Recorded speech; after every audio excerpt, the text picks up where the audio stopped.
آج جو کچھ ہو رہا ہے وہ چیر ہرن سے بھی زیادہ بدترین شکل ہے، لیکن ہمیں یہ نہیں بھولنا چاہیے. اور اس کی وجہ کیا ہے؟ وجہ یہ ہے کہ جو ہمارے بزرگ ہیں وہ اسمنجس میں ہیں اور تیروں کی شیّا پہ پڑے ہوئے ہیں. ایک ایسے وقت میں شری کرشن جب ارجن جو ہیں وہ خود کشمکش سے دوچار ہیں، پریشان ہیں کہ کیسے کروں کروچھیترا کے میدان میں کیا کروں، تو جو کچھ انہوں نے گیتا کے روپ میں ان سے کہا ہے، آج بھی کے زمانے میں بھی فرقہ پرستی اور مشترکہ تہذیب کو لاحق جو خطرے ہیں ان کا جواب ہمیں کرشن ہی سے ملے گا. اور وہ کیا ملے گا؟ وہ یہ کوئی رشتہ دار نہیں ہوتا ہے، کوئی ہم مذہب نہیں ہوتا ہے. تمہارا اصل رشتہ دار، تمہارا اصل ہتیشی اور ہمدرد اور تمہارا سچا ہم مذہب کون ہے؟ وہ ہے جو حق کے ساتھ. یہی ہو رہا ہے. دیکھیں ناانصافی ہو رہی ہے. نہیں تو اگر جیسے ہم بہار میں دیکھتے ہیں، مظفر پور والا واقعہ دیکھتے ہیں، تو جو شخص ہے جو جس کے اوپر الزام ہیں سارے، اور جس نے درندگی کا جس کے اوپر سارے الزامات ہیں، اس کے ساتھ اس کی بیوی کھڑی ہو جاتی ہے، اس کے رشتہ دار کھڑے ہو جاتے ہیں، قاتلوں کے ساتھ جو ہے پوری ایک بھیڑ کھڑی ہو جاتی ہے جو قتل کر رہے ہیں، بھیڑ کے ساتھ قتل کر رہے ہیں. تو کوئی روکنے والا اگر نہیں ہے تو اس کا مطلب یہ ہے کہ کہیں نہ کہیں انصاف کو لے کے جو ہماری ویلیوز تھی، جو ہماری اقدار تھی، جو ہمارے سنسکار تھے، وہ متاثر ہو رہے ہیں. نہیں تو میں نے وہی بات آپ سے کہی نا کہ اصل معاملہ یہی ہے کہ آپ کیا میں صرف کسی کے نمبر بڑے ہونے کا مطلب یہ نہیں ہوتا کہ وہ صحیح ہے. آپ یہ غور فرمائیے. اور کرشن نے ہمیں یہی بات بتائی. اور ہم جس عہد میں جی رہے ہیں، برا مت مانیے گا کہ ہر شخص اپنی ذات کے گرد طواف کر رہا ہے. آج ضرورت یہ ہے کہ ہم سچ کے لیے آگے آئیں. اس وقت ہماری پریشانی یہ ہو گئی ہے کہ ہر آدمی یہ چاہتا ہے کہ حق کے لیے لڑائی لڑی جائے، لیکن ہر آدمی کا یہ عقیدہ ہے کہ حق اچھا، مگر ساتھ میں اس کا موقف کیا ہے کہ حق کے لیے کوئی اور لڑے تو اور اچھا. نہیں، یہی بات ہے. دیکھیں ہمارا سماج جو ہے وہ کہیں نہ کہیں زوال پذیر ہے، اور اس سماج میں صرف ہندو مسلمان کی بات نہیں ہے، کسی ذات پات کی نہیں ہے. ہم دیکھتے ہیں کل ملا کے سب لوگ جو ہیں وہ کہیں نہ کہیں زوال کی طرف جا رہے ہیں. اور یہ بہت ہی، جب میں نے مایوسی لفظ استعمال کیا، میں کبھی نہیں کرتا ہوں، لیکن مایوس کرنے والی اس لیے بات ہے کہ جن لوگوں کی طرف لوگ امید سے دیکھتے تھے وہ خود جیلوں کی سلاخوں کے پیچھے پہنچے ہیں جو راستہ دکھا سکتے تھے. مشکل یہ ہو رہی ہے. نہیں دیکھیے، بات آپ سمجھیے کہ پہلی بات تو یہ کہ ہم ان تمام برائیوں کا حصہ بنے ہوئے ہیں جن کا ہماری مذہبی روایتوں سے کوئی تعلق نہیں، ہماری سنسکرتی اور ہمارے سنسکاروں سے کوئی تعلق نہیں. بالکل. مثال کے طور پہ چھوا چھات کی بات اگر آپ کریں تو اگر رام سے زیادہ بڑا تو کوئی رگھوونشی ہو نہیں سکتا، لیکن وہ شبری کے جھوٹے بیر کھاتے ہیں. تو سوال یہ ہے کہ اسلام کی تعلیم کیا ہے؟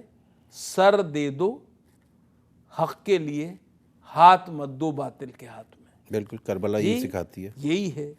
دوسری بات یہ ہے کہ اللہ کے رسول صلی اللہ علیہ وسلم نے ہمیں جو سیکھ دی وہ کیا دی؟ مومن کی تعریف کیا بتائی؟ آپ نے کہا تم میں سے کوئی مسلمان ہو ہی نہیں سکتا، ایمان والا نہیں ہو سکتا جب تک کہ اپنے لیے بھی وہ پسند نہ کرے جو اپنے دوسرے بھائی کے لیے پسند کرتا ہے. بالکل جی. تو کیا ہم یہ کر رہے؟ یہ سوال ہے، خالی مسلمان سے نہیں ہے، یہ پورے لوگوں سے ہے. اب یہ بدلاؤ کیسے آئے گا سر؟ نہیں دیکھیے، پریشانی کی بات نہیں ہے، بالکل پریشان مت ہوئیے. یہ آپ جسے ست یگ کہتے ہیں، ست یگ سے آج تک ہر دور میں یہ سب ہوتا رہا ہے. میں ایک مثال دیتا ہوں آپ کو.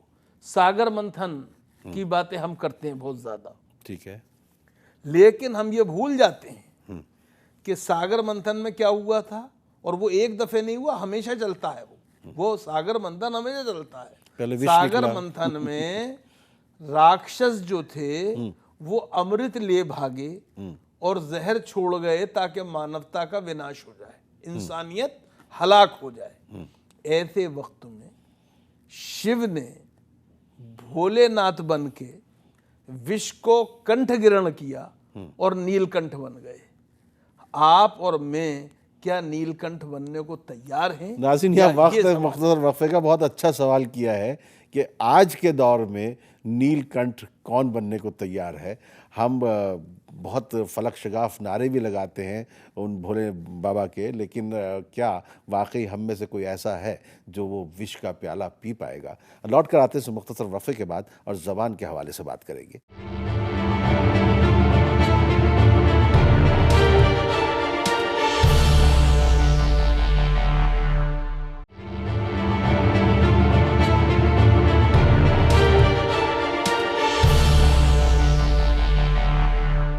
خاص ملاقات میں آج ہمارے ساتھ پروفیسر اختر الواسع صاحب ہیں۔ واسع صاحب، ہماری ملاقات بہت مختصر سی ہوتی ہے اور آپ جیسی شخصیت کے پاس تو ایک پورا خزانہ ہے اپنی فکر کا بھی، اور آپ کا مشاہدہ، آپ کا تجربہ بہت وسیع ہے، اور یہ الگ بات ہے کہ آپ اپنی جب کتاب تحریر کرتے ہیں تو اس کا نام رکھتے ہیں کچھ اور چاہیے وسعت، جبکہ آپ کے اندر وسعت بہت ہے اور آپ واسع ہیں۔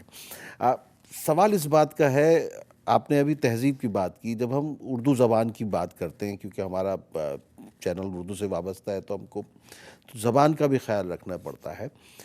جب ہم اردو زبان کو دیکھتے ہیں آج کے دور میں، تو آپ کو کیا لگتا ہے کہ کیا امید ہے؟ ابھی ہم جس طرح کی دیکھ رہے ہیں کہ زبان کو حکومت کی جانب سے اس طرح کی حمایت نہیں ہے جس طرح کی ہونی چاہیے، چاہے بھلے ہی بعض جگہ اس کو دوسری سرکاری زبان کا درجہ دے دیا جائے، بہت ساری اکیڈمیز بنا دیں، سب کچھ کر دیں، لیکن اس کے باوجود وہ بات نظر نہیں آتی ہے۔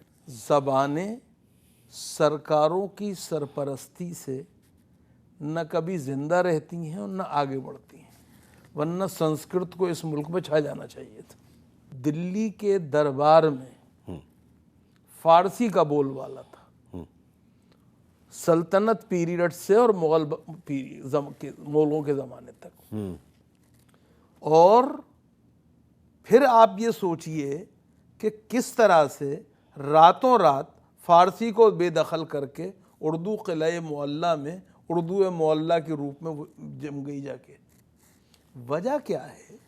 وجہ یہ ہے کہ خانقاہ میں جنمی، بازار میں پروان چڑھی، غالب ترین اکثریت نے جب اپنا لیا تو جمہوریت نہ ہوتے ہوئے بھی ملوکیت کو بھی عوام کی اکثریت کے آگے سر جھکانا پڑا۔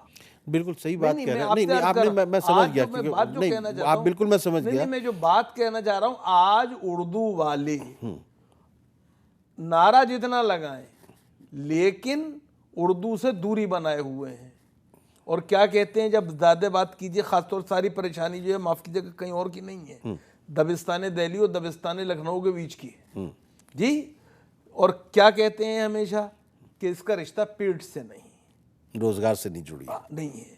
میں بالکل اس سے انکار نہیں کرتا ہوں، زبان کو روزگار سے جڑنا چاہیے، لیکن میری ایک ادب سے درخواست بھی ہے، 4 چیزوں کا رشتہ پیٹ سے نہیں، معدے سے نہیں، دل سے ہونا چاہیے۔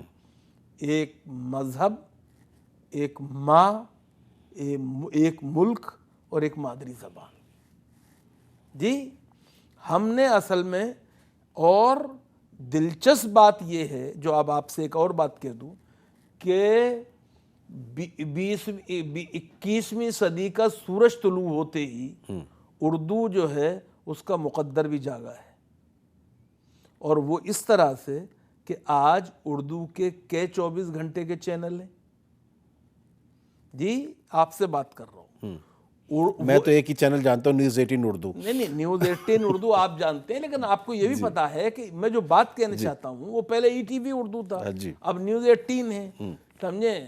جو بات کہنا چاہ رہا ہوں میں، یہ کس نے شروع کیے ہیں؟ جن کا کہ اردو سے کوئی لسانی رشتہ نہیں ہے۔ دوسری بات جو آپ کی خدمت میں عرض کرنی ہے، ہندی اور اردو کے بیچ میں جو بعد بتایا جا رہا تھا وہ کسی حد تک نہ صرف کم ہوا ہے، بلکہ آج حالت یہ ہے کہ ہندی پترکارتا اردو صحافت کا ہاتھ تھام رہی ہے، اور وہ اردو اخبارات جو کبھی ایک جگہ سے نکلتے تھے اب وہ ملٹی ایڈیشن اخبار بن گئے۔ ٹھیک ہے، نہیں میں نہیں، اسی اور اسی ایک پر آخری دیکھیے، اور ایک نہیں بات اور کیونکہ کہنے دیجیے، وقت رہ جائے گا، میں ایک بات جی ایک لفظ اور جی کہہ دوں، وہ یہ کہ اردو کی جو تہذیبی ایک وہ ہے، اس کے بھی جتنے نام و نشان ہیں وہ سب وہ ہیں جن کی مادری زبان اردو نہیں ہے، چاہے وہ ریختہ ہوں والے سنجیو سراف ہوں، چاہے وہ جشن بہار کی کامنا پرشاد ہوں، چاہے شنکر وشاد کے ڈی سی ایم والے ہوں، اور چاہے وہ ایک نیا لڑکا نکل کے آیا ہے رنجیت چوہان، یہ سب جو ہیں وہ ہیں کہ جن کا اردو سے وہ رشتہ نہیں۔ نہیں، یہیں سے سوال نکل رہا ہے۔ آپ ہمارے مشاعرے میں بھی شریک ہوئے تھے، اور ہم نے پچھلے دنوں جو بہت سے ایسے شعراء آئے جو بہت اچھی اردو شاعری کر رہے ہیں لیکن اردو اسکرپٹ نہیں جانتے ہیں وہ، تو کیا اب آج کے دور میں تو ہم دیکھتے ہیں واٹس ایپ وغیرہ پہ رومن میں بھی اردو ٹائپ ہو رہی ہے، ہندی ٹائپ ہو رہی ہے، ہر زبان ٹائپ ہو رہی ہے، یا ان لوگوں کو اسکرپٹ تک لانے کے لیے یہ اردو زبان پڑھ نہیں پاتے، رسم الخط نہیں پڑھ پاتے، تو کیا رسم الخط کو تبدیل کیا جانا دیکھیے، چاہیے؟ رسم خط کو تبدیل کرنے کا مطلب اردو زبان کا گلا گھونٹنا ہے۔ اردو کا رسم خط کسی بھی زبان کا؟ نہیں، میں تو اردو کے حوالے سے بات ہو رہی ہے، اسی کی بات کر رہا ہوں، دوسروں کی دعویٰ کر ہی نہیں رہا ٹھیک ہے، میں دوسروں کے ڈومین میں داخل ہی نہیں ہونا چاہتا۔ میں آپ سے یہ عرض کروں کہ اردو کا رسم خط محض رسم خط نہیں ہے، بلکہ ایک فنون لطیفہ کا حصہ بھی ہے، ہمیں نہیں بھولنا چاہیے۔ قطب مینار پہ مسلمان اپنے عقیدے کی وجہ سے کیونکہ تصویر کشی نہیں کر سکتے تھے انسانوں کی اور جانوروں کی، اس لیے انہوں نے یا تو پھول کاڑے اور یا پھر خطاطی کی۔ جی، تو اس بات کو ہمیں نہیں بھولنا چاہیے، اور ہمیں اس بات کی کوشش کرنی چاہیے کہ جو لوگ کہ آج اردو شاعری کر رہے ہیں، چاہے وہ دیوناگری کے حوالے سے کر رہے ہوں، ہم انہیں کسی طرح سے اردو رسم خط سے کی قریب لانے کے لیے یہ کام NCPUL کرے گی یا اردو اکیڈمیاں کریں گی یا کون کرے گا، یہ دیکھنا چاہیے، اور دوسروں کی فکر کرنے سے پہلے ہمیں اپنے گھروں کی فکر کرنی چاہیے۔ بالکل صحیح ہے۔ بس آخر میں ہم اب عید ہے 2-3 دن کے بعد، تو آپ کیا اپنی قوم کے جو لوگ ہیں ان سے کیا کہنا چاہیں گے؟ کیونکہ عید الاضحیٰ کے ساتھ کچھ قربانی وغیرہ کا جو سلسلہ ہے، تو اب پچھلے گزشتہ کئی برسوں سے ہم دیکھ رہے ہیں کہ اس کو لے کے کچھ شور شرابہ بھی ہونے لگتا ہے، تو کس طریقے سے یہ عید منائی جائے؟ دیکھیے کہ ایسا ہے، اسی طرح منانی چاہیے جیسے قرآن میں اللہ نے کہا ہے۔ واہ! قرآن میں اللہ نے واضح لفظوں میں کہہ دیا ہے، تمہارے پاس گوشت، ہڈیاں اور خون نہیں جاتا اللہ کے پاس، جی، تمہاری قربانی کا۔ تو ہمیں بنیادی طور پہ احتیاط کرنی چاہیے، اور یاد رکھیے طہارت اور نظافت اور نفاست اسلام کا نصف حصہ ہے، تو ہمیں کوئی کام ایسا نہیں کرنا چاہیے جو کہ اسلام سے متصادم ہو۔ دوسروں کی بات چھوڑ دیجیے آپ، بالکل جی، اور یاد رکھیے جو قربانی ہے وہ جانور کی نہیں ہے بلکہ نفس کی ہے، اور نفس امارہ جو ہے وہی ہمیں دوسروں سے تصادم کی طرف لے جاتا ہے، تو ہمیں اس سے بچنا چاہیے، ہمیں کسی کو ایسا موقع ہی نہیں دینا چاہیے کہ اسے تکلیف ہو۔ چلیے، اب اختر الواسع صاحب، وقت ختم ہو گیا۔ جیسا کہ میں نے آغاز میں کہا تھا کہ آپ جیسی شخصیت کے ساتھ ایک ملاقات جو ہے کافی نہیں ہے، اور ناظرین، ہم اختر الواسع صاحب سے ایسی ملاقاتیں بار بار کریں گے، اور خیر ان کا تو دست شفقت ہم لوگوں کے اوپر رہتا ہی ہے، اور یہ ہمارے پروگراموں میں بھی شرکت کرتے رہتے ہیں، لیکن ہم آج ان سے اس طریقے سے بات کرنا چاہتے تھے تاکہ آپ کی ہمارے آس پاس کی زندگی سامنے آئے۔ تو بہت بہت شکریہ، آپ نے وقت دیا میرے آپ لیے کا۔ بڑے عزت کی اور سعادت کی بات ہے کہ میں نیوز 18 کے اردو کے ناظرین کے ساتھ جو ہے، اور میرا رشتہ جو ہے وہ آپ کا جو کیا میں پچھلا جنم تھا ای ٹی وی اس کے سے جب چلا آ رہا ہے، اور مجھے ایک پہچان بنانے میں، شناخت دینے میں آپ لوگوں کا بڑا حصہ رہا ہے۔ میں آپ کے حوالے سے آپ کے ناظرین کو عید کی مبارکباد پیش کرتا ہوں، بہت بہت شکریہ سر، آپ کو بھی بہت بہت اور مبارک۔ قربانی، اور یہ دعا کروں گا کہ قربانی اور ایثار کا وہی نمونہ مسلمان بنے جو ابراہیم اور اسماعیل تھے۔ آمین، بہت بہت شکریہ۔